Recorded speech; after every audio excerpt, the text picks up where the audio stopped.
the world mourns. On this day, the 22nd of April 2025, Pope Francis, the 266th Vicar of Christ, drew his final breath. He was 88. The Vatican confirmed that a stroke, culminating in heart failure, was the cause of his passing. His was a life of unwavering faith, radical empathy, and a profound commitment to the marginalized. His passing marks the end of an era defined by humility, compassion, and a steadfast pursuit of change within the Catholic Church. News of his declining health had been circulating for months. His prolonged hospitalization earlier this year for bronchitis and pneumonia had sparked global concern. It was the longest time he had been away from the public eye since assuming the papacy. The world prayed for his recovery, drawing strength from his resilience. Yet, in those quiet days, perhaps a sense of premonition also settled in. His last public appearance was a poignant one. It was Easter Sunday just a month ago. Frail yet determined, he emerged onto the balcony of St. Peter's Square. He offered his blessings to the thousands gathered below. He even met with U.S. Vice President J.D. Vance, a testament to his commitment to dialogue and diplomacy. It was a poignant farewell, though none knew it at the time. His passing leaves a void within the Church and the world. He was a beacon of hope for millions, a voice for the voiceless. Now the Church begins a period of mourning, reflection, and anticipation.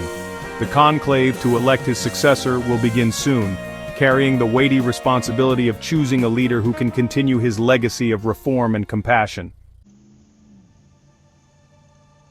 Jorge Mario Bergoglio, the man who would become Pope Francis, was born in Buenos Aires, Argentina, in 1936.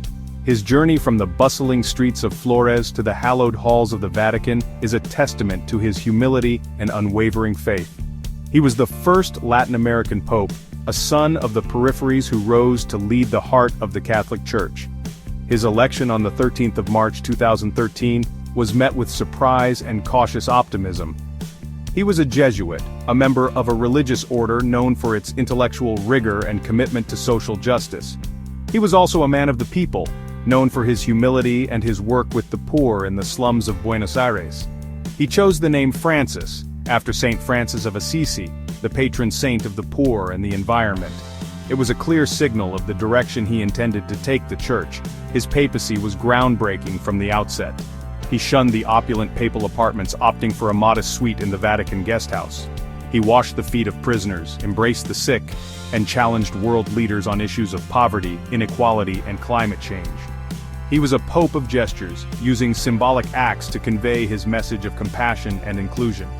His election was a watershed moment for the Church, a sign that it was ready to embrace change and engage with the modern world.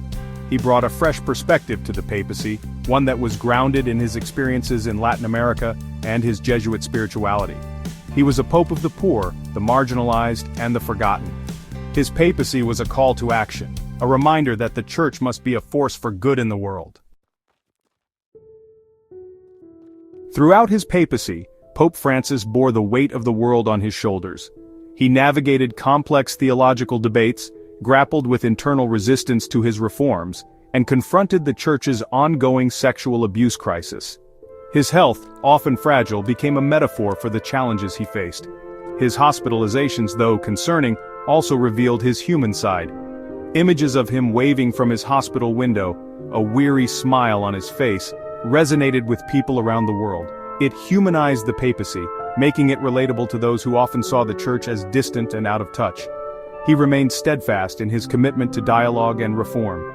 He convened synods on the family and the Amazon, seeking to make the Church more inclusive and responsive to the needs of the faithful.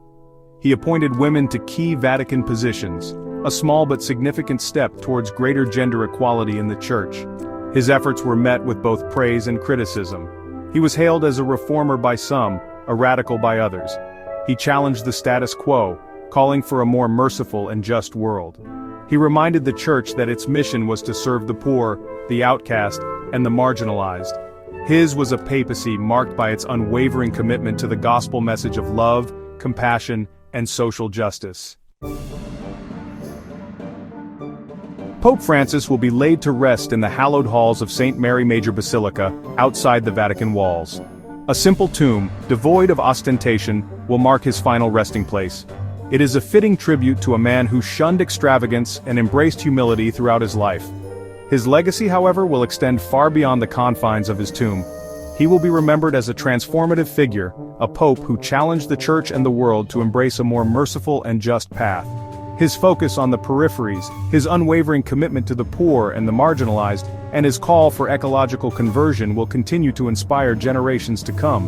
His papacy was not without its challenges. Critics point to his handling of the sexual abuse crisis, arguing that he could have done more to hold abusers accountable. Others questioned his economic views, accusing him of promoting socialist ideals, yet even his detractors cannot deny the profound impact of his papacy. He shifted the Church's focus towards mercy, compassion, and a more inclusive vision of Catholicism. He reminded the world that religion should be a force for good, a source of hope and healing for all.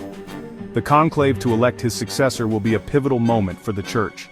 The cardinals will face the daunting task of choosing a leader who can build upon Francis's legacy and navigate the challenges facing the Church in the 21st century. The world will be watching, hoping that the next vicar of Christ will continue to embody the spirit of humility, compassion, and unwavering faith that define the papacy of Pope Francis.